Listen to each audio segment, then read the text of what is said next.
एक ही क्लास में संस्कृत, हिंदी और इंग्लिश के शब्दों को सीखेंगे। संस्कृत के शब्द जो कि सर्वनाम के रूप में रहे और ये सभी शब्द अव्यय हैं। अव्यय यानी कि चाहे जैसा भी हो, चाहे स्त्रीलिंग हो, पुल्लिंग हो, एक वचन हो, बहुवचन हो, किसी भी सिचुएशन में ये शब्दों का, इन सर्वनामों का जब प्रयोग किया जाता है तब उन्हें इसी तरह से रखा जाता है बिना किसी बदलाव के। इन शब्दों में कोई बदलाव नहीं आता। जिनमें कोई बदलाव नहीं होता उन्हें अव्यय कहते हैं। तो अव्यय, इन अव्ययों को सर्वनाम के स्थान पर कैसे रखा जाएगा और इनके शब्दों का अर्थ क्या है ये हम देखेंगे। संस्कृत में तो है ही, संस्कृत को हिंदी में क्या कहते हैं और इंग्लिश में क्या कहते हैं आप ध्यान से देखें। अत्र यानी यहाँ, इंग्लिश में हेयर, तत्र वहां, देयर, कुत्र कहाँ, वेयर, यत्र जहां, वेयर। अब यहाँ दोनों तरफ वेयर आया है। इसका मतलब है कि जहां कहाँ होता है, जहां प्रश्नवाचक वाक्य में आता है तो वहां पर वेयर का मतलब कहाँ होता है। लेकिन जब सेंटेंस के बीच में जहां शब्द आता है, जैसे डायरेक्ट इनडायरेक्ट वाले शब्दों में, इनडायरेक्ट वे में जब हम बीच में बोलते हैं, बीच में आता है वेयर, इसका मतलब होता है जहां। तो जहां पर जहां का वाक्य आता है वहां पर भी वेयर ही लगता है।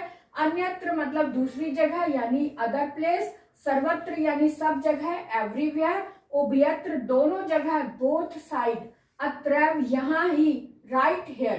तत्रैव वहां ही, राइट देयर।